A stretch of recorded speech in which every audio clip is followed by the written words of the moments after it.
Boa tarde, é com prazer que apresento o professor Milton Severo, do Centro de Educação Médica da Faculdade de Medicina da Universidade do Porto, que nos vai falar sobre a aplicação de modelos matemáticos de resposta ao item e o controle da qualidade dos exames de escolha múltipla, do tema que eu trouxe cá. Ok. Eu só vou acrescentar muito uma coisinha que eu tinha que acrescentar, que era, eu também trabalho no departamento de epidemiologia, ou seja, isto só faço 2 dias por semana, os outros 3 é completamente com dados de saúde, não tem nada a ver com exames, por isso isto vai ser assim um bocado misturado, mas não há problema.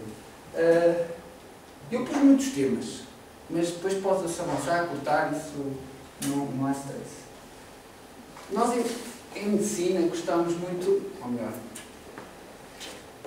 primeiro por terem muitos alunos, e primeiro também porque temos 300 alunos, estar a fazer testes, não é?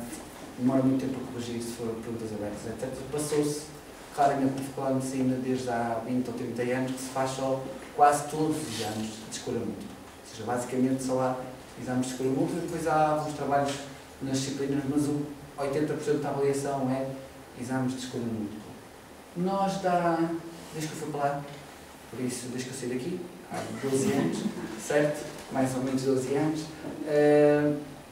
nós entramos no sistema de leitura ótica, ou seja, nós temos um sistema que vocês acho que estão a usar aqui, que basicamente os exames passam, digitaliza-se e automaticamente ele corrige. Não, quem corrige sou eu, faço programas em R para corrigir aquilo automaticamente e depois o R tem lá funcionalidades de avaliação da qualidade dos exames. Ou seja, tem montes de pacotes, a vantagem do R é ser free, por isso nós não temos muito stress de software. Também havia lá já professores que trabalhavam com isto, que é o professor Daniel, que também temos ao mesmo tempo dados em que é no computador. Ou seja, temos exames que são feitos alguns em computador, a tentar fazer os 300 alunos, não temos sala, não há uma sala com 300 alunos, e por isso temos que fazer turnos, temos que fazer isso, mas eu já falo daqui a um bocado disso. Por isso, basicamente, eu tenho estado nessa parte e a partir daí comecei a fazer análise dos dados, já que temos muitos dados, não é? Comecei a analisar esses dados e usar a minha veia de estatística nesta parte. Por isso, normalmente para eles, eu preocupo mais com o posterior a ter feito o teste. Embora eu traga slides do que é que se deve fazer antes de fazer o teste, temos que medir a qualidade até antes de começar a fazer os testes de escolha múltipla. Eu dividi isto basicamente, não quer dizer que vou falar destes temas todos, mas a ideia é, primeiro, como é que nós avaliamos a qualidade dos testes a posteriori, vamos dizer assim, usando a teoria clássica de testes, usando a teoria de resposta a itens. Depois tem alguns temas que é da parte antes, ou seja, nós, por exemplo, já temos usado isto para detecção de fraude em exames, ok? Vou mostrar que temos usado a estatística para detectar fraudes, temos usado para saber se é melhor penalizar as perguntas de escolha múltipla ou não, e fazemos, porque aconteceu lá algumas coisas, deu para permitir descobrir se é bom penalizar ou não nas perguntas de escolha múltipla, quais são os critérios matemáticos que existem para avaliar isso. Também há alguns artigos, embora aí não tenha metido a minha mão, mas basicamente que estudam o número ótimo de opções, porque temos que estudar qual é o número ótimo de perguntas, qual é o número ótimo de opções, se é preciso fazer mais que X perguntas, se já chegámos a um ponto que já estamos bem otimizados em termos de qual é a nota do aluno final. Tem tudo isto, está tudo aqui neste sumário, mas vamos falar conforme vocês acharem qual é os temas que gostam mais ou que acham mais interessantes. Eu faço sempre esta pergunta, embora se calhar, como é que vocês medem a qualidade dos vossos testes aqui? Os de escolha, e atenção que isto, esqueci de dizer essa parte, pode ser para testes de escolha múltipla, mas tudo que eu der, desde que tenha uma classificação, tenha um número, qualquer coisa, serve. Ou seja, as pessoas têm a tendência de achar que tudo que se faz aqui é para testes de escolha múltipla. Nós usamos para outro tipo de perguntas de escolha múltipla. Desde que haja uma classificação de cada uma das perguntas, pode-se usar estes modelos para avaliar a qualidade dos testes. É completamente indiferente se é pergunta de escolha múltipla ou não. Por isso, vocês avaliam a qualidade dos vossos testes? Fazem algum tipo de análise? Ok, por isso eu vou dar alguns exemplos que eu soubesse quando era aluno, certo? Ok? Se calhar tinha-me chateado várias vezes, mas não faz mal. Ou seja, primeiro, normalmente até há uma terceira teoria, eu já usei as 3, mas estas são as 2 principais. É a teoria clássica de testes, basicamente aqui não tem modelos matemáticos, é quase índices e indicadores. E depois tem a teoria de resposta a itens, que é realmente um modelo matemático para avaliar as perguntas de escolha múltipla.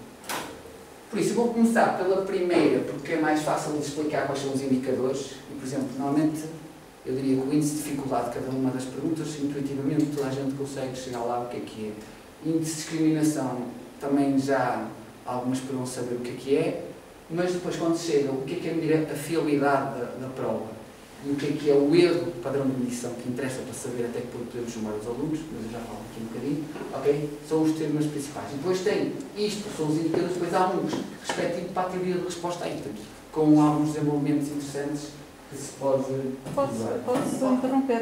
Sempre quiser. O índice de discriminação, eu por acaso acho que para mim estava associado ao índice de dificuldade. Quanto maior a dificuldade, havia ali um item que eu dizia, aqui discrimina porque... O índice de discriminação, já vou mostrar, mas a ideia tem a ver um bocadinho com isso. A ideia é que está a falar de um ponto que diz a partir daqui, certo? A ideia é essa, é dividir, entre aspas, os alunos, bons e maus, e perceber se a pergunta tem a mesma probabilidade de acerto nos bons e nos maus. Se for igual, quer dizer que a pergunta não discrimina nada. Ou seja, não tem a ver com a discriminação, pode haver uma pergunta muito fácil, em que os alunos todos acertam, e por isso, tanto os maus como os bons, então, baixa discriminação. E pode haver perguntas que os alunos é alta, mas os mais baixos têm 80% de acerto, os outros têm 100%, têm boa discriminação, não sei se percebi. Ou seja, é a diferença e não só o grau de dificuldade. Mas isso é o que é que eu vou falar, não falo. Vai-se falar um conforme.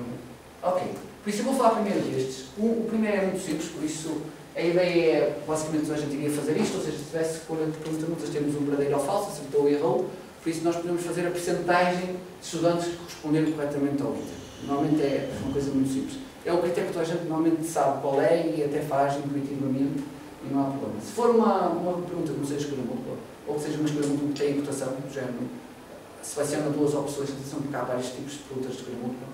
Não pus aqui esses slides, mas depois podemos... Pois a ideia é que pode haver cotações, do género, se puser há duas respostas meias certas, vamos dizer assim, depois uma certa, nós podemos fazer cotações, dizer assim, 0 é completamente errado, estas, pelo menos ele sabia a ideia, e depois a que é completamente certo e tem cotação. E isso seria, em vez de porcentagem, ser a média da classificação. Eu pus 3 exemplos aqui, normalmente teria 3 perguntas, e uma teria 50% de acerto, 65% de acerto e 90% de acerto, que isso será um dos critérios para cada uma pergunta. Ou seja, nós nesta fase, estou a falar muito rápido, nesta fase estamos a avaliar a qualidade das perguntas. Eu não estou a falar do texto. Aqueles 2 primeiros índices de dificuldades que são para avaliar a qualidade das perguntas. Depois temos que olhar para a qualidade do teste no global.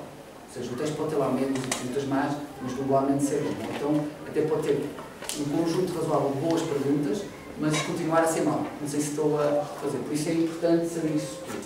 Normalmente isto é o que nós apresentamos no relatório. Basicamente, numa primeira fase, indicamos pergunta a pergunta qual é o acerto, e depois damos assim um indicador, teste 1, teste 2, e mostra para cada pergunta, isto é, cada pergunta, o boxplot a mostrar a mediana. Por isso, se eu vos perguntasse, e agora só a brincar, qual foi o teste mais difícil, vocês diriam 1 ou 2? Olhando para os gráficos. Mais difícil, 2. O mais difícil, 2. Sim, É. mediana. Reparem que o índice de dificuldade é assim, essa resposta. Tem um problema, não me engano, que dá a ideia que quanto mais alto, mais difícil, mas como é a percentagem de acerto é ao contrário. Por isso eu tenho um problema, que é, há quem chama índice, assim, na literatura o que está é índice de dificuldade, ou seja, vocês escreverem índice de facilidade, que é o que é, não é? Percebem? Dá ao contrário, mas ninguém aceita que vocês escrevam nos artigos índice de facilidade, tem que ser índice de dificuldade. Deixem-me dizer que seja qual for a resposta que vocês dessem, estava errada, certo? Okay. Seja o teste 1, o teste 2. Eu vou tentar explicar porquê. Reparem, eu fiz 2 testes, certo? A resposta certa seria inconclusivo, porque vocês não sabem 2 coisas. Isto depende dos itens. Se vocês selecionarem itens mais difíceis ou mais fáceis, imaginem que o teste que vocês acharam que era mais difícil tem itens, ou melhor, os alunos, até para dizer assim, os alunos eram, entre aspas, mais burrinhos, vamos dizer assim, ok? Se calhar o teste não era mais difícil, os alunos é que eram mais fracos comparados com os outros. Os alunos não eram os mesmos, certo? O mesmo acontece no contrário, as perguntas do outro, se calhar, eram muito difíceis, certo? E por isso que deu o resultado. Ou seja, isto nunca se sabe se é o teste que é muito difícil ou os alunos que são mais fraquinhos. Por isso vocês não podem olhar para os indicadores e acharem que deu um acerto de 50% ou de 60%, isso quer dizer que a pergunta é difícil ou fácil, certo? Porque depende do conjunto de alunos que vocês tiverem naquele ano, certo? Vamos dizer, usar 2 anos seguidos, a pergunta, num ela teve um acerto de 50, no outro teve um acerto de 70, Isto depende, pode ser que os alunos sejam mais fracos ou a pergunta seja mais difícil ou não, ok? Pronto. Este é o primeiro handicap desta análise, ou seja, nós não podemos logo à partida, que é o que as pessoas têm que achar que a pergunta é difícil ou não, certo? Ok? Ou o texto é difícil. Mesmo assim, há algumas recomendações, isso também é importante. Normalmente diz-se na literatura que nós queremos que o acerto seja entre os 30% e os 80%, porque senão não tem grande capacidade de discriminar. Se vocês pensarem na ideia que eu vou explicar a seguir, uma pergunta que já 90% dos alunos acerta, não vai permitir discriminar os alunos, porque só vai discriminar 10%, na melhor das hipóteses, certo? O mesmo acontece com uma pergunta que toda a gente erra, não vai discriminar. E o vosso objetivo pode não ser, já estou a falar de outras coisas, mas não faz mal, o objetivo do texto pode ser a ideia de discriminar, saber quais são os melhores alunos, quais são os piores, e não só aquela questão simplesmente de aprovar e reprovar. Ou seja, normalmente vocês fazem os testes com os dois objetivos, e quando fazem com os dois objetivos corre mal, porque o teste fica ou com má qualidade para uma coisa ou com má qualidade para a outra. Ok? Isso é um teste para discriminar todos os graus de dificuldade, vamos dizer assim. Não vão ter perguntas suficientes para ter qualidade no ponto de corte, certo? Aprovação e recuperação. Se é um teste que tem muitas perguntas no ponto de corte, para ver se o aluno realmente merece o 10 ou não, não vai ter para medir a qualidade dos melhores alunos, para discriminá-los. Ou seja, se calhar um aluno de 16 é exatamente igual a um aluno de 20, porque o teste não tem perguntas para discriminar esses alunos. Não sei se estou a fazer... Então, eu agora vou falar do tal indiscriminação, quando para aqui a falar ou não, e basicamente é uma coisa muito simples que é a correlação. É a correlação entre a pergunta, certo? Que está a 0 e 1, e a pontuação do texto final. É isto. Normalmente elimina-se a própria pergunta para não haver um aumento da correlação, ou seja, é sem aquela pergunta o resto do texto, certo? E ver a correlação. O que é que vai acontecer? Eu pus ali um gráfico, já ia dar outra análise, mas é para perceber. Se olharem para aqui, vocês dizem assim, qual é que tem mais a correlação, quanto maior o declínio, maior a correlação, não é? Normalmente é basicamente esta ideia. Vocês diriam que a pergunta 58 tem maior discriminação, porque separa melhor os alunos, não é? Certo? Comparado com a pergunta que está aqui a meio, que é 78, que separa menos. Ou seja, a diferença entre o pior aluno no acerto, certo, os piores alunos e os melhores, é apenas de 60%, igual que deste do pior ou melhores alunos, certo, é de 100%, ou seja, discrimina mais. E a correlação dá-nos esse valor. Não sei se estou a... Podemos também usar um critério mais simples, embora nunca usa, que é comparar o grau de dificuldade dos 27% melhores e dos 27% piores. Percebem? Compararmos o grau de dificuldade em cada uma da pergunta. Se a diferença for positiva, não é? E for grande, quer dizer que discrimina muito. Se for negativa, eu já vou falar disso, não é? A pergunta na verdade está mal feita. Em termos matemáticos, eu pus aqui um slide para dizer que isto, reparem, disse correlação, não foi? Mas vocês, normalmente, correlação, se eu tiver a dizer mais neira, é entre variáveis quantitativas, não é? Normalmente. Só que nós usamos a correlação, por isso é que eu dei bisserial, certo? Que é uma correlação que depois faz uma espécie de uma variável latente que diz, vamos, se isto tivesse distribuição normal, a variável dicotómica, certo? É isso que ele faz, certo? Qual era o aspecto, qual seria teria sido a correlação que desse aquela divisão de certo e errado e a redução. Então faz aquele tipo de gráfico. Isto é importante porque uma coisa muito simples. Imaginem que a correlação verdadeira era 0.5. Quando a variável as duas fossem quantitativas, 0.5. Se tiver uma pergunta que tem muita gente a acertar, quando eu fosse calcular a correlação de Pearson, por exemplo, certo? Ia dar uma correlação muito mais baixa, é subestimada sempre. Ia ser de 0.25. Quando aumentarmos as categorias, estão a ver, se aumentar as categorias, isto vai desaparecer. Ou seja, o problema é só quando é dicotómico. Quando eu tenho 3 ou mais classes, como classes para classificar os alunos, certo? Isto já não há muito problema em usar a correlação de Pearson para medir como indicador de discriminação, porque é quase igual, como podem ver aqui. Certo? Há estudos que mostram isto. Aqui já dava 0.41 versus 0.4. O 0.5, que era o resultado verdadeiro, isto é uma simulação. E por isso podem ver que não há muito problema. Ou seja, traduzido, indiscriminação diz se a pergunta tem diferentes dificuldades entre o grupo das pessoas que deram boas notas e as pessoas que deram más notas. Por isso, vocês deviam fazer, se quiserem, para medir a qualidade dos vossos testes, certo? Era perceber, se vocês têm perguntas, que os alunos não percebem, ou melhor, o resultado seja o seguinte: correlações acima de 0.4 significa que as perguntas que vocês devem guardar nas vossas bases de dados. São as perguntas que os alunos os melhores alunos têm maior probabilidade de acertar e os piores alunos têm menor probabilidade de acertar. Então nós temos este critério. Nós lá, por exemplo, nos testes, o que fazemos testes com 110 perguntas, por exemplo, e nós, as 10 piores perguntas em termos de discriminação, eliminamos. Automaticamente, os alunos já sabem, vão responder a um teste de 110 perguntas, que no final, as 10 piores perguntas em termos de discriminação são eliminadas. O que acontece sempre, perguntas, vocês talvez não, porque são continhas e não acontece tanto, mas pode haver perguntas que deixam subentender coisas que os alunos podem fazer raciocínios diferentes e por isso faz com que os alunos percam-se um bocado e discriminem um pouco. Não sei se estou a... Imagine que... Eu vou dar um exemplo a seguir, mas a ideia pode haver uma pergunta. O professor ensinou de uma maneira, mas num livro de referência, certo?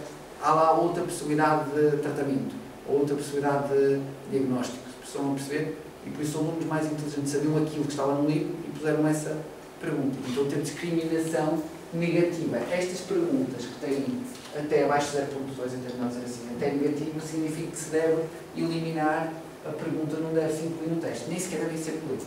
É assim que normalmente nós tentamos, por exemplo, quando os alunos... Vamos ver, eu estou aí muito rápido, mas não faz mal. Por exemplo, os professores não nos chaves. Eu não tenho acesso ao teste, não preciso ter acesso ao teste para corrigir, certo? Só preciso da chave, ok? E eu dou-lhes a informação a dizer assim, olha, atenção que a pergunta A deve ter a chave ao contrário, deu uma chave errada. Nós temos que ter algum controle. Se eu pego nos exames e vou lá, dou-nos a chave, normalmente tem sempre erros. As pessoas a passar as chaves, a dar as soluções, têm sempre erros, certo? Ok, por isso eu tenho que ter controle disso. Então antes de sair a nota, porque o que acontece? 300 alunos de medicina, não sei se vocês já conheceram alunos de medicina. Conhecem. Eles ao fim do primeiro ano de estar lá, são as pessoas mais reivindicativas à face de terra. Certo? Fazer mais nele? Não. Então o que acontece? Se houver uma pergunta que estiver mal, a culpa é sempre nossa. Certo? Ok? Então lá os 300 à porta a dizer que foi mal corrigido o texto. Ok? Por isso que temos que ter estes indicadores de atenção, não é verdade? Temos que tentar antes de sair a nota, porque assim já evitamos eles irem lá chatear a cabeça, vamos dizer assim. Este foi um exemplo, só para vocês perceberem. É o mesmo gráfico. Reparem que a correlação é negativa, que é o pior caso possível, não é? É dizer assim, os melhores alunos tinham uma probabilidade mais baixa de acertar que os piores alunos. Os piores alunos acertavam a pergunta e os melhores alunos falharam todos a pergunta. Vamos dizer, não foram todos, mas grande parte. Porquê? Era o exemplo que eu estava a dar. Havia duas opções certas, ok? E os melhores alunos puseram até a opção que não estava na chave. E por isso fez com que a correlação fosse negativa. Ou seja, é assim que nós detectamos se as perguntas estão bem feitas ou mal. Isto não precisa estar a pergunta bem feita ou mal. Pode ser uma matéria que vocês deram mal, vamos dizer assim, pode acontecer, ok? Eu também sou professora de matérias mal, às vezes acontece, certo? Eles perceberam outra coisa, não saiu bem naquele dia, e eles olham para a pergunta e para eles a resposta, toda a gente diz que a resposta certa é outra, ok? E temos que pensar, é assim, tudo bem, eles não sabem responder, mas não saber significava não ter discriminação, ou seja, toda a gente falhava. Não eram os melhores alunos falharem e os piores alunos acertarem mais, certo? Aí tem que haver algum problema não só na pergunta, mas também na maneira como se deu a matéria, percebem? O que acontece? Se for este o erro, o professor aceita-me que ele muda a pergunta. Quando é um erro que eu acho que foi mais de conteúdo, que eu em algumas matérias consigo saber, não é? Ok. Os professores não são muito atreitos a emendar a pergunta, certo? Não sei se estou a... Só quando os alunos vão lá chatear tipo 3.000 vezes, é que eles dizem, pronto, vamos pôr dupla resposta e fazemos isso automaticamente, passar a ter as dúvidas. Por isso, isto é medir a qualidade das perguntas. Dificuldade, índice de discriminação, e depois damos indicadores como o anterior, não é? Para mostrar quais são, tipo, as perguntas que estão mal, basicamente eram duas, estão muito mal comparadas até com as outras, e qual era o grau de discriminação médio do teste. Por isso, este grau de discriminação médio do teste já nos diz um bocadinho da qualidade do teste, ok? Já nos está a dizer, por exemplo, se ele deu que a correlação era de 0.4, quer dizer que em média as perguntas discriminavam bem. Em média, a maioria das perguntas estava a discriminar corretamente os testes. Por isso, isto permite, só com estas coisinhas pequeninas, fazer alguns artigos. Vocês, quando estão em disciplinas novas, que não há muitos dados, não há muitas perguntas ainda feitas, e isso há livros com perguntas, não é? E eles podem-se fazer artigos a dizer assim, estas perguntas têm boa qualidade, mostrar assim indicadores que estão a ver estas perguntas têm determinada qualidade, eles sabem mais de uma matéria ou outra, certo? Dá para fazer tópicos como eu fiz ali e perceber quais são as matérias que eles estão a dominar mais ou não, dá para fazer este tipo de coisas na análise só com estes indicadores muito simples. Okay? E pronto. Isto foi os indicadores que eu usava. Eu acho que aqui não há muitas coisas novas, não? Ou seja, isto era mais ou menos assim. E depois usando a tal teoria clássica de testes, que é a primeira que nós vamos falar, que assume que os testes acontecem duas coisas, vamos dizer. O que vocês têm como resultado final não é o resultado verdadeiro do aluno, é a primeira coisa, certo? Ou seja, ele assume que aquele teste tem erro, vamos dizer assim.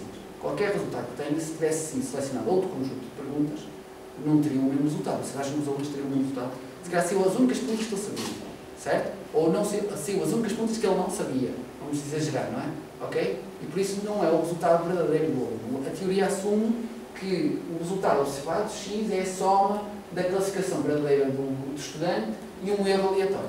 Um aleatório que pode depender daquele dia ele ter acordado mal disposto, como também pode depender do conjunto de perguntas que foi selecionado para aquele teste. É isso que está ali selecionado. Com isso, permite fazer a tal avaliação da qualidade das perguntas. Eu decidi mostrar, por exemplo, como é que eu posso medir a qualidade das perguntas. A ideia será a qualidade do teste, desculpa. É avaliar até que ponto a minha nota observada é igual ao resultado verdadeiro, não é? Seria isso que eu queria saber. Ou seja, se o meu resultado observado da nota for muito próximo, em relação de 0.9, vamos dizer assim, com o resultado verdadeiro, então o meu teste é muito bom. Se a minha correlação entre o observado e o true, que não é possível medir, certo? Eu não consigo saber a nota verdadeira, que seria equivalente a fazer 1000 testes com todas as perguntas e calcular a nota em todos, não é? Qual seria a correlação entre o resultado observado e o verdadeiro, não é? E então, o que é que esta teoria defende? Defende assim, por exemplo, uma coisa simples. Nós temos erros que são independentes. Se eu fizesse 2 testes, vamos fazer assim, faz 2 testes, o aluno, para ver o tal se teria 2 vezes a mesma nota. Se tivesse 2 vezes a mesma nota, vocês diriam que ele deve estar próximo do verdadeiro. Se tiver 2 notas completamente diferentes, ele não está próximo do verdadeiro. Por isso, na realidade, a teoria o que defende é, vocês podiam fazer 2 testes, eu depois explico mais à frente um bocadinho, 2 testes, certo? E depois, a correlação entre os dois daria um indicador até que ponto os testes estão relacionados um com o outro. Porque a única coisa, assumindo que os erros são independentes, atenção, certo? Que associava a correlação entre os dois testes é a correlação entre o teste 1 com o resultado do aluno, verdadeiro, né? E o teste 2 com o resultado verdadeiro. Por isso a correlação será a multiplicação das duas correlações. Como elas são testes paralelos, que é o que eu ponho ali, quer dizer, equivalentes, eu tinha feito 2 testes com o mesmo nível de dificuldade, com o mesmo tipo de discriminação, todos são paralelos, a correlação seria a mesma. Por isso, se quiserem, o resultado final será que a correlação entre o teste 1 e o teste 2 é equivalente à correlação do resultado verdadeiro com um teste qualquer deles ao quadrado. É só isso. A teoria que defende é isto. Ok? O que quer dizer que se eu quiser saber a correlação entre um teste e o resultado verdadeiro do aluno é só fazer 2 testes. Certo? Segundo o que está ali. E vocês dizem, não vamos fazer 2 testes. Certo? Fizeram 2 testes, quer dizer, se eu chumbar, fazem. Mas se não chumbar, não fazem. É preciso fazer 2 testes. Eu vou lançar aqui um slide, mas depois eu volto para trás. Na realidade, não. Não é preciso fazer 2 testes, porque nós podemos dividir o teste em 2 partes. Certo? Eu posso calcular a nota da primeira parte e a nota da segunda parte. E equivale a fazer aquilo que eu acabei de dizer. Certo? Por isso não é preciso. Ninguém faz 2 testes. Certo? Toda a gente só faz um, depois divide, se quiserem, a nota em 2 partes. A nota da primeira parte e a segunda. E vocês já vão já dizer, mas aquilo está organizado por tópicos. A primeira parte pode não ter nada a ver com a segunda parte. Não funciona assim. Certo? Ok, ou seja, ele normalmente aleatoriza as perguntas que vão para um lado, imagina um teste de 100, 50 para um lado, 50 para o outro, aleatoriamente. E ainda faz outra coisa que é importante vocês perceberem, é que depois já é uma correção, não é? O número de itens não é igual, é só metade. O texto tem mais qualidade quando é todas. E ele há esta forma que está, tem as demonstrações naqueles papers que estão ali, que mostra qual é o aumento que eu tenho que fazer para passar de 50 perguntas para 100 perguntas, certo? A qualidade do teste aumenta, não é? 50 para 100. Por isso tem ali a correção. Mas vocês dizem assim, mesmo assim, se eu escolher aquela combinação A ou B, as correlações vão variando, não é? A correlação da primeira parte com os pares com os ímpares, a correlação dos primeiros 10 com os 20, vai ser igual. Não há problema nenhum. Porque o alfa Cronbach, que eu acho que algumas pessoas já ouviram falar, não sei se já ouviram falar do alfa Cronbach, não. O alfa Cronbach é a média, há uma demonstração que diz que é a média de todas as combinações possíveis. Estão a perceber a ideia? Ou seja, de todas as medidas possíveis, o alfa Cronbach dá a média de todas as correlações possíveis. Certo? Por isso está resolvido o problema. Certo? Ou seja, o alfa Cronbach tem uma forma que eu vou mostrar A seguir, eu só vou pôr as fórmulas para aqui. Não muitas fórmulas, o software calcula tudo. Está bem? Ok? O AlphaCron tem esta fórmula, que trabalha basicamente com a variância dos itens e a variância do total, e diz-nos qual é, também foi possível mostrar que a média de todas as equações possíveis, a partir de todas as divisões possíveis, em duas partes iguais, é igual ao alfa-Cronbach. Ou seja, eu sabendo o alfa-Cronbach sei qual é a correlação entre o resultado verdadeiro, certo? O resultado verdadeiro do aluno e a correlação com o teste que estou a aplicar. Certo? Que é o que eu queria saber, para medir a qualidade do teste. Por isso, já sei então, consigo saber qual é a correlação entre o teste e o resultado verdadeiro. Certo? O que é para medir a qualidade. Por isso, eu vou mostrar primeiro isso e depois falo do slide que eu avancei. Exemplo. Repare, aqui deu, na realidade, aquilo acaba como é ao quadrado, mínimo ali ao quadrado, certo? Na realidade, aquilo dá valores normalmente positivos, certo? Ok? O que é que acontece?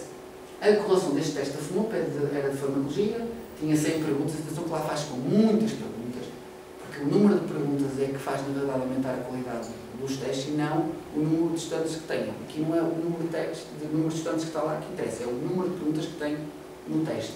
Por isso, reparem, a qualidade, se vocês pensarem, foi de 0,85. Ou seja, quer dizer que 85%, ainda não mostrei isso, mas 85% das diferenças são diferenças entre alunos, ou seja, discriminação, e só 15% é erro de medição, ok? É devido a outros fatores. Quer dizer que este teste teria alguma qualidade, 0,85%, 85% de diferença entre alunos e 15%, o teste normalmente seria considerado com qualidade. Okay? Por isso é um dos critérios principais para avaliar a qualidade dos testes. Ou seja, vocês, no vosso caso, iriam pegar nos vossos testes, iriam medir qual é a qualidade dos testes, mesmo no computador, aplicam esta forma e sabem qual é a qualidade dos testes que estão a fazer aqui. Reparem que isto aqui depende do número de perguntas, que era o que eu estava a dizer. Então, o critério mínimo é ter este alfa-Cronbach, que se chama normalmente fiabilidade, de 0,70. É o mínimo. Quer dizer, 70% é diferenças entre alunos, 30% é erro de medição, vamos dizer assim. Se tiverem poucas perguntas, 10 ou 15, estão a ver, normalmente isto nunca passa acima dos 0,5. Quer dizer, teste de escolha múltipla com 10, 15 perguntas, eu tinha um que tinha 8, não é?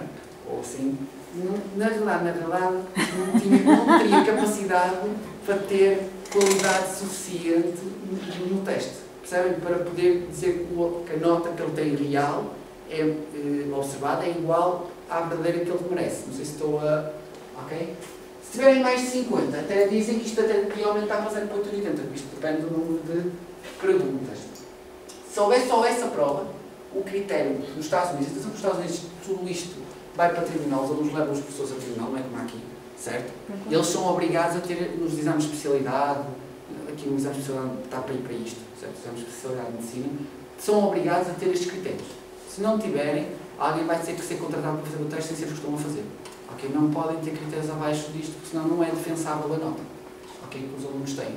Em exames na universidade não há muito problema, mas em exames de especialidade que dão acesso a carreiras, o ter uma baixa qualidade pode fazer com que um aluno fraco vá ser escolhido para fazer cirurgia, ou um aluno bom para parar agora tenho que arranjar saúde pública, vamos dizer assim, uma especialidade que seja que ninguém queira, certo? Então, por isso é muito importante medir a qualidade dos testes. Eu avancei um slide, mas eu vou mandar só para trás um bocadinho, que é assim, sabendo isto, eu sabendo a correlação, consigo saber qual é o erro.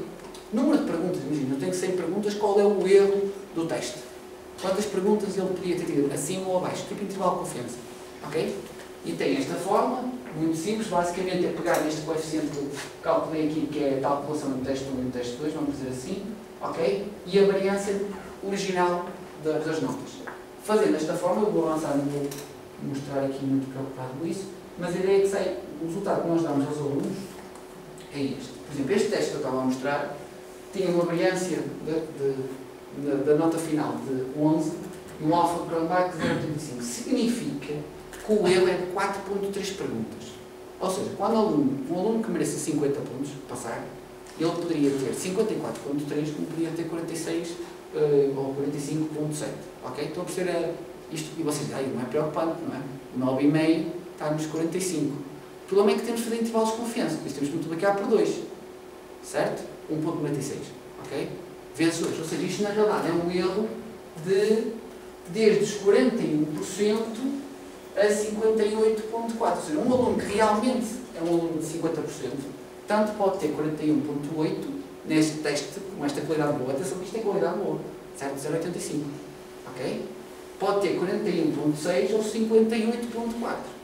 Se eu for professor, vou dizer assim, vou ter que fazer uma prova a todos os alunos que tenham abaixo de 58,4%, porque eu não sei se eles merecem passar. Desculpa, eu acho que a gente faz bem, porque acima de 8 a gente passa tudo, está tudo bem. Acho que é o contrário. Acho que estamos Você a está a perceber assumir que a bem. sua qualidade é igual àquela. Nós queremos é passá-los por isso. Mas vocês estão a assumir que a qualidade é igual àquilo, não Que sabem? é boa. Que é boa. Pronto, eu acho que estamos a perceber bem. E se for má? E se for má? Nós não fazemos má qualidade. Não? Tá. Ok, mas estão a perceber, um teste de boa qualidade tem um intervalo. Ou seja, eu como aluno, ia dizer o mesmo, ainda bem que a pessoa vai estar aqui, não há problema. Ou seja, estes alunos todos têm 41,6, têm todos que pelo menos ou deixam de passar, ou pelo menos fazer outra prova qualquer para mostrar que sabem ou não realmente a matéria. Certo? Não sei se estou a... Isso é claramente obrigatório, segundo os meus conselhos, pôr a nota e o respectivo intervalo de confiança à frente.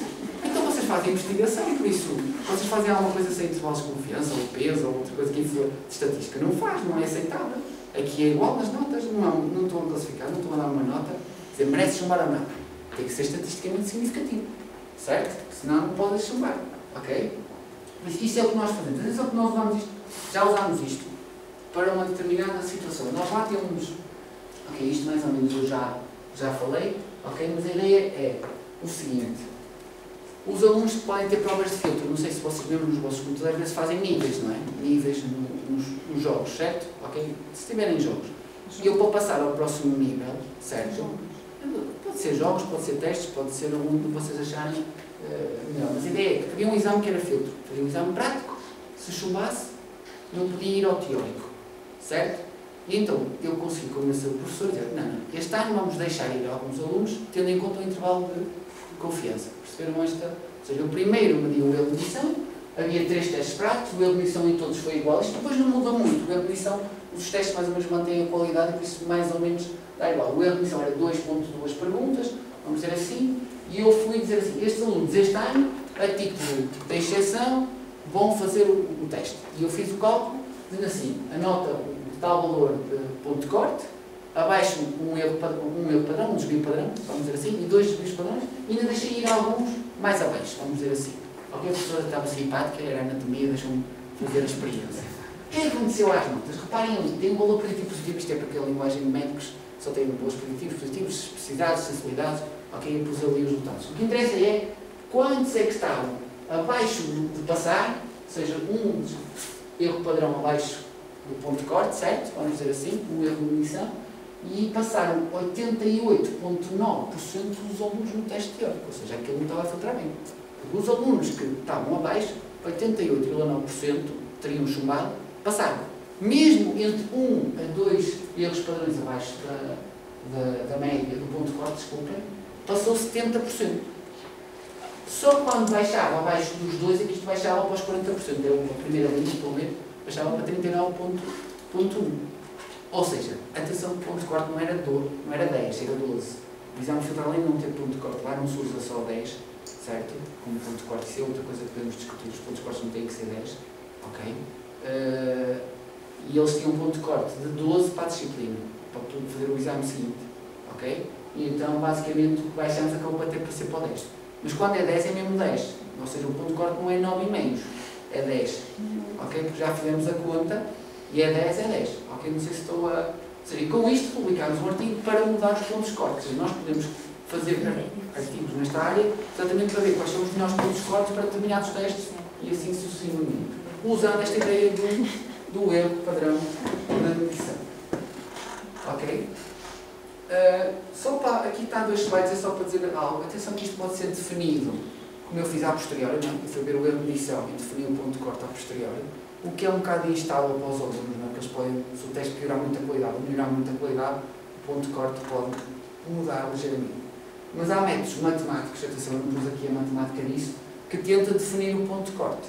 Ou seja, do género, pede-se a especialistas para dizerem se aquela pergunta é difícil ou não, qual seria o ponto de corte razoável ou não, etc. E depois faz, por exemplo, que eu vou pôr aqui um pouco Aqui, este é até meio termo, tenta-se descobrir qual é o ponto de corte ideal para os testes. Nós também já fizemos isto lá. Este é um método intermédio, ou seja, o professor disse assim, eu vou considerar a sugestão da professora Adelaide, vou dizer assim, eu no máximo baixo até 8, certo?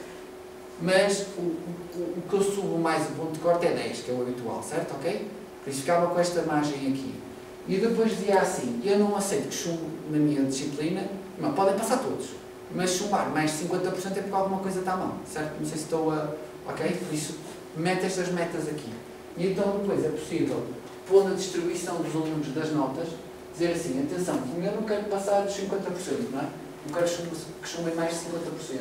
Tendo em conta os pontos de corte que eu da imagem, certo? Eu posso definir que o melhor ponto de corte é este. Então isto é um método para fazer o ponto de corte misto, ou seja, é definido pelo professor a priori, dizer que é entre 8 e 10, e também posso mexer em termos dos dados que os resultados dão. Okay? Isto usa-se na medicina. Em Portugal, pouco. Mas nos Estados Unidos, os pontos de corte também têm que ser validados. Ou seja, não posso fazer um ponto de corte só como apetece. Okay? Por isso tem-se que fazer este tipo de análise e ver os resultados conforme isto.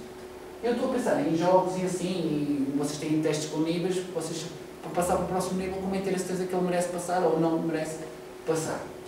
Pronto, isto são resultados, ideias simples. Não sei se querem que eu pare aqui um bocadinho para vocês perguntarem coisa, mas não? Posso? Eu vou despachar agora. Dá? Não. Posso seguir? Ok. Isto foi o clássico. Agora, se eu não vou chegar, não está. Não está. Certo? Depois, isto aqui posso dar modelos matemáticos. Ou seja, ali era tudo intuitivo, certo? Não havia modelos. Foi aquelas meias demonstrações de correlações dá isto e tal. Pronto. Aqui existem modelos. Usam modelos de variáveis latentes. Não sei se análise fatorial. Pois, mas acho que é só aqui a única de estatística. Ok? É? Pronto. Mas a ideia é simples. É um modelo que vocês vão perceber simples. Eu vou avançar então aqui das slides. Só vou pôr o modelo simplesinho. Que é basicamente dizer assim, é uma regressão linear, tem um, não é? Só que como é variáveis dicotómicas, isto tem uma regressão logística, que trabalha com o odds da probabilidade e basicamente é isso. Ok? Por isso, isto é uma, tem uns iguais a mais, mas não faz mal. Ok? Ele trabalha com este modelo e dá dois parâmetros. Se olharem para aqui, tem dois parâmetros. O 1 e o 2, e depois tem um Z, que é na realidade é os conhecimentos dos alunos, certo? É a nota, se quiserem. O Z é a nota. Só que é a nota estimada pelo modelo. Não é a nota feita à mão, só uma das perguntas. É um modelo que estima ao mesmo tempo tanto os parâmetros das perguntas, como estima o valor, o tal verdadeiro resultado do aluno. Ok? E então, está aqui estas curvas que eu já fui mostrando, mas a ideia é assim. O que é que ele mede? O tal parâmetro, o primeiro parâmetro que mede é... Reparem, qual é a pergunta mais difícil? Se olharem para aqui. Isto é o nível de conhecimento destinado pelo aluno, quanto mais alto, melhor. E aqui é a probabilidade de acertar a cada uma destas perguntas. Cada linha é uma pergunta. Ok? Então, qual é a pergunta mais difícil? E então? Preta, vermelha, verde, não se preocupem. Não há respostas. A verde deve estar mais para baixo, mas depois em cima, não é? A verde não vai chegar ao 100%. É isso. A verde está boa embaixo, na negativa. Ou seja, parem, não. posso ficar, senão, aqui a linha de 50% eu pus aqui, se repararem, um aluno para ter uma probabilidade de 50% nesta pergunta tem que estar no nível de conhecimento, vamos dizer, de 0, não é? Ok? Este aluno aqui tem que estar no nível de conhecimento menos 2 desvios padrões abaixo da média, por isso é um aluno mais fraco para ter a mesma quantidade de probabilidade. A mais difícil é a verde, ok? É só perceberem como é que se lê. E isto é aquele parâmetro que está ali, que é o alfa 0, que me dá isso. Depois a tal discriminação é o declive, simplesmente, estão a ver o declive, que eu já tinha mostrado, certo? O declive daquele modelo diz-me a discriminação das perguntas, por isso, isto é as ideias principais. Normalmente não se gosta muito do declive, trabalha-se com as correlações, por isso há uma fórmula para padronizar as variáveis. Então a tal correlação é dizer que a pergunta 58, que tem muito maior declive, tem uma correlação de 0,82 com o tal conhecimento. Ok? Por isso, 5 minutos ou... 5 minutos, então vou despachar. Isto tem, basicamente, vários pressupostos do modelo, certo? E então, qual é a vantagem destes modelos? Também se pode pôr um parâmetro de guessing, eu não falei ali, ou seja, permitir que... Os alunos sabem sempre que há 5 perguntas para excluir. Há lá 5. se souberem que 3 são ridículas, se na razão estão a responder 2. Por isso, o guessing é entre 2, certo? Por isso dá para pôr esse parâmetro também aqui no modelo. Isto é um modelo que assume que a discriminação de todas as perguntas é igual. É o que vocês assumem. Vocês assumem que a qualidade de todas as perguntas são iguais, todas. E vocês assumem que são as perguntas todas, com a mesma cotação, basicamente, na escolha do número. Pode ser errado porque há algumas que discriminam mais do que outras. Ok? Por isso, eu fazendo um modelo que permite que as discriminações sejam diferentes, reparem, algumas das tais negativas que estão mal feitas, isto é um teste normal.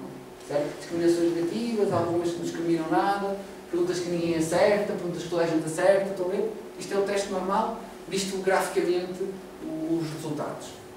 Qual é a vantagem deste? Eu vou avançar muita coisa. É que ele permite ver a tal fiabilidade que eu falei por nível de conhecimento. Voltando antigamente, não sei se aqui ainda continua a haver, havia provas extra para alunos que tivessem mais de 16. Certo? Não sei se ainda continua a existir. Há razões para isso.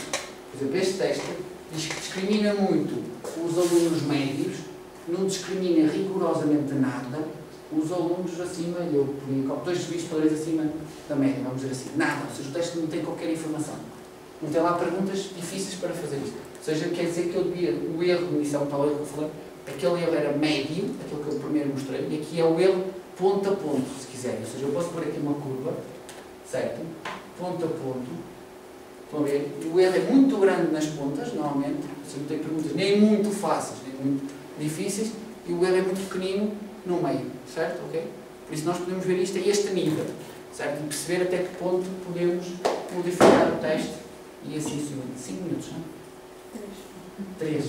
Não, acho que pode ter mais. Sim, pode. Eu agora vou dar alguns temas assim. Atenção, eu vou pôr aqui um exemplo só, muito simples, que isto não precisa ser perguntas dicotómicas. Posso trabalhar com acertar mais de 50%, acertar mais de 80%, fazer um modelo para graded, para boarding, e a cotação fica assim.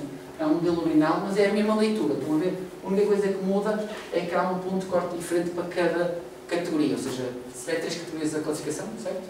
Temos 1 e ter mais de 1, e depois assim ter mais de 2, certo? Mas o modelo seria o mesmo. Eu usei isto não para dar os dados de teste, mas sim para ver se os vossos médicos classificam-se bem. Ou seja, um médico classificava vários doentes com uma classificação subjetiva. E eu fui ver se os pontos de corte eram iguais entre eles.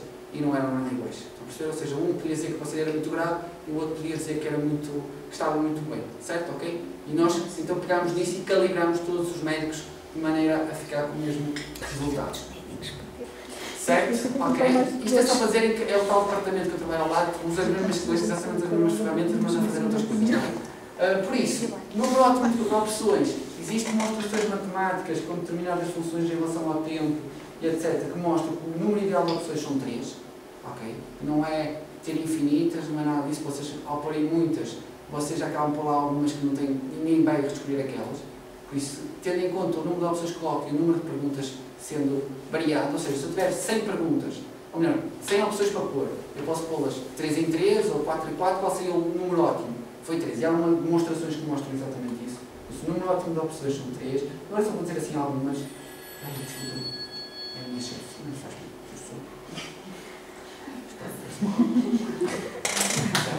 ok. Na penalização, a forma habitual de correção é esta, não é? O número de corretas menos as incorretas dividido por número de extratores. É um termo que se usa, que é as opções que não são corretas, certo? É basicamente essa a ideia. E nós fizemos um tudo lá, acontece tudo na faculdade, por isso, o que aconteceu? Eu consegui convencer a não ser de penalização online, certo? Só que houve um professor num anfiteatro esqueceu-se disso. Então disse a todos os alunos na sala que o teste era para penalizar. Pois nós tivemos um professor a dar a todos os alunos, 50 alunos, o teste como penalização de escolha múltipla e os outros 250, vamos dizer assim, sem penalização. Ou seja, chegou ao fim, confusão, não é? Estão a ver a ideia. Então, mas foi uma oportunidade, porque eu pude ver o efeito de penalizar e não penalizar, certo? Ou seja, o que é que acontece? Como eu já expliquei há alguns termos, quando se penaliza, até aumenta a qualidade do teste, a fiabilidade, para ver aquela fiabilidade, aumenta. Agora, o que significa penalizar?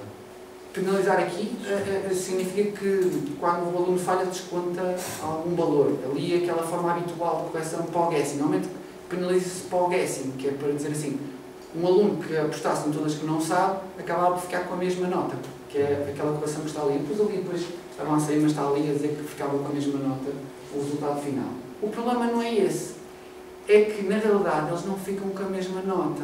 Porque um aluno sabe sempre a eliminar perguntas e a correção é para exatamente aquele número de opções. Ou seja, se tem 5, corrigiu para ter uma probabilidade de acerto à sorte de 1 em 5, certo? Ok? Só que ele elimina 2 ou 3, quer dizer que ele consegue ter maior probabilidade de acertar. Por isso, na realidade, se usar essa forma anormal, certo? Os alunos devem sempre arriscar. Porque só se conseguirem eliminar uma única opção que seja, conseguem ter maior probabilidade de acertar do que aqueles que não vão arriscar em nada. Por isso há um biés, ou seja, perdualidade. Ou seja, os alunos que são ariscos a arriscar vão acabar por ter melhor nota, que é o que os resultados mostram, vão acabar por ter melhores notas, que os alunos, certo, que não gostam de arriscar. Não sei se estou a... Porque a penalização só corrige para o guessing total. Tipo, não sei mesmo nada. E nós nunca fazemos guessing total. Por isso, na verdade, devíamos aumentar a penalização para poder não arriscar tanto. Ou então, como é o que eu acho que aqui acabo de dizer, é mais vale não pôr e fazer acertos finais. A nota final pode ser corrigida automaticamente. Ou seja, há lá provas. Os alunos já sabem que vão se descontar 20%. Se aquilo, se o acerto à sorte equivale a 20%, o 0 é o 20%. Não sei se estou... Pois é profissional. Não sei se estou a perceber. Ou seja, não tem desconto. Sabem é que 0 corresponde a 20%. Ok? Certo? E resolve-se o problema do arisco ou não acabar por ter melhor resultado do que outro. Só para perceberem, em termos de penalização, assim, estou quase, vou avançar a parte da realidade. Atenção que vocês fazem um teste, mas é suposto eu medir o conhecimento que está lá da matéria. Às vezes acontece que vocês fazem testes que não é do que é suposto. Okay? Pode ser muito bom, mas vem outra matéria qualquer que não é que é suposto. Acontece, mas não estou aqui. Okay? Só para terminar, mesmo muito rápido, existe já um conjunto de regras para a construção das perguntas. Está lá a priori, lembra-se? Aquela a priori avaliar, já definidas para o conteúdo, formatação, estilo de escrita, construção do enunciado. Existe um conjunto, já uma revisão sistemática com isso tudo. E basicamente a ideia é vocês, quando constroem as vossas perguntas, cumprirem essas regras. Posso dizer algumas, cada pergunta só deve avaliar uma coisa, não devem usar material, para não usar nas aulas, não devem usar a opção nenhuma das anteriores, não devem usar a opção todas estão certas, tipo assim, certo? É as regras. Atenção, não devem usar o mesmo tamanho das opções. Devem usar ou não devem usar? Não devem usar. Não devem. Certo? Okay. Então aqui, eu depois posso deixar-vos os slides se quiserem, mas tenho aqui um conjunto de regras, eu não vou perder tempo com isto tudo, mas basicamente tem algumas que são engraçadas de perceber o efeito e nós fizemos estudos com isto, ou seja, nós pegámos os textos que as pessoas fazem e fomos avaliar todas as perguntas em que se cumpriu aquelas regras. Por exemplo, há umas muito simples, fazer o mesmo tamanho das opções ou não. Os professores têm a tendência a escrever mais na opção correta.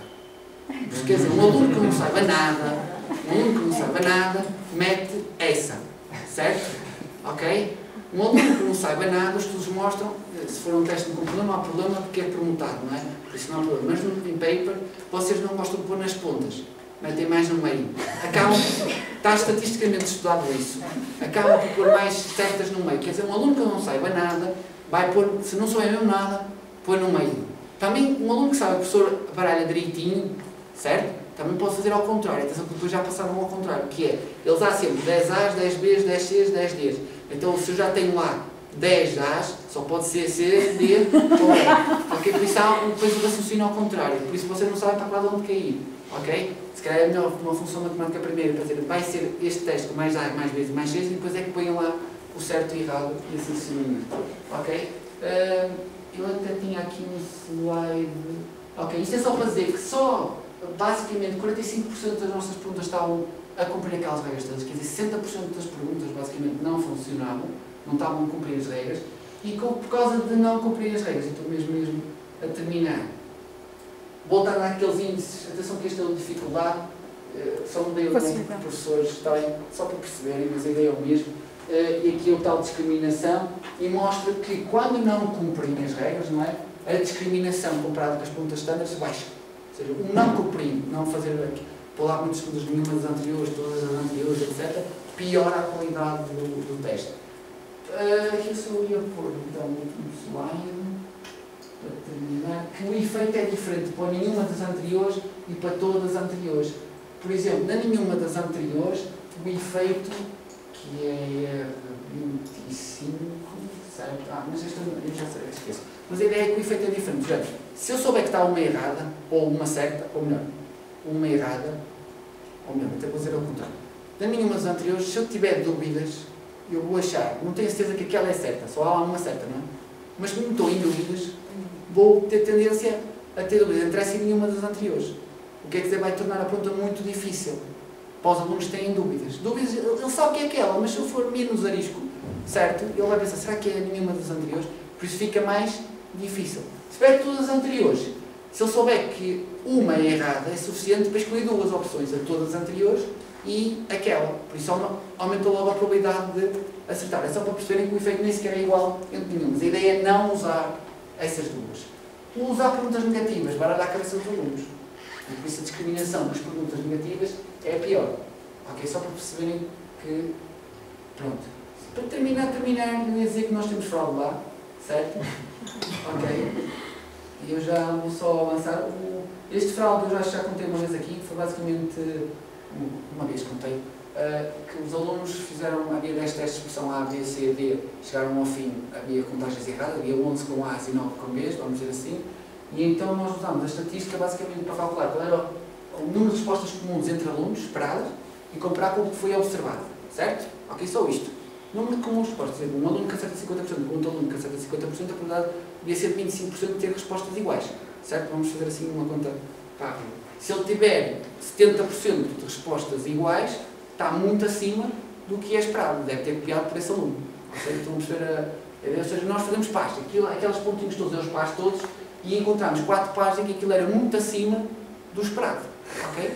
Então chamamos eles todos, e os 4 pares e todos confessaram, exceto um par. Por isso nós queríamos apanhar um, apanhamos 3 pares. Ok? Pronto. Só para dizer que usámos estatística para tentar. Usei clusters também para fazer isto, na primeira vez que fiz isto. Está bem?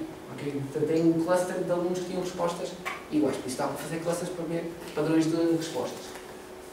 Este eu vou avançar, ok? Mas também, só isso, se os dois alunos sabem mesmo a matéria, é muito natural que acertem muito. Mas isso é por isso que é acima do esperado. Se os dois alunos acertarem 90%, certo? Por isso eles teriam em comum 81%, não é? Por isso já é mais difícil ser muito acima do esperado. Ok? Não sei se estou a... A ideia é que é acima do esperado. Dois alunos muito bons vão ter notas as respostas muito iguais. Por isso é que é acima do esperado. Quer dizer que eu tenho muita dificuldade em detectar que entre A 20 e 20, não é? E esses são mais difíceis de detectar porque copiaram entre eles e os que têm 0, 0 também têm tudo errado. Desculpa. Aí não tem tudo errado porque tudo igual, porque podem responder diferentes. Só para terminar, e tendo em conta... Eu vou avançar muito a matéria, mas a ideia é essa. Só para terminar mesmo, nós lá acontece o seguinte, nós fazemos testes por blocos e se pensarem nos testes de computadores nós não conseguimos ter os tais 300 alunos, é o último tema, 300 alunos ao mesmo tempo na televisão, quer dizer que fazem uns de manhã ao teste, outros à tarde, outros no outro dia. O que quer dizer que eu tenho que garantir que os testes são equivalentes, certo? Mesmo grau de dificuldade, etc. Ou seja, por exemplo, aqui não é bem igual, mas é que podia ter rotações. E nós começamos a ver que as notas, conforme o ano vai passando, vai subindo. Estão a ver? Subia de 12 a 20, certo? Basicamente. O que é que acontecia? Eu fui ver as perguntas iguais, porque algumas foram repetidas ao longo do ano. E basicamente, essas começavam com índice de dificuldade, os testes relativamente fáceis, 50% e ao longo do ano vão subindo. Por cada vez que repetiam, aumentava a probabilidade de acertarem à pergunta. Porquê? Porque os alunos, basicamente, um dia saem fora do exame, estão a dizer aos outros todos que vão ter o teste no mês seguinte, quais são as perguntas que saíram, ok? Por isso nós aqui basicamente deixamos de ter perguntas repetidas, não podemos usar perguntas repetidas, ok? Mas mesmo assim não ficou curado. Porquê? Porque ficam a saber quais são os tópicos. E sabem qual é as matérias que saem mais e menos, e isso já ajuda a tirar melhores notas, ok? Só para perceberem que nem isso chega, ok? Por isso basicamente tivemos que começar mesmo a utilizar todas as perguntas, todas as matérias para conseguir ter os testes fossem equivalentes ao longo do ano. Como não eram, nós fazemos equiparação. Ou seja, o que é equiparação? Eu não digo mais nada. Equiparação é dizer assim, eu tenho que garantir que os testes são equivalentes. Ou seja, imaginem, vocês futuramente querem usar as vossas notas para fazer as suas longitudinais. Perceber se vocês quando mudaram a maneira como dão a matéria, se realmente mudou, os alunos passaram a ter melhores notas ou não. Ou simplesmente foi uma questão do o teste foi mais fácil. Certo? Ok? Vocês precisam de pôr que os testes sejam equivalentes. Não é simplesmente pegar lá e fazer uns problemas de não.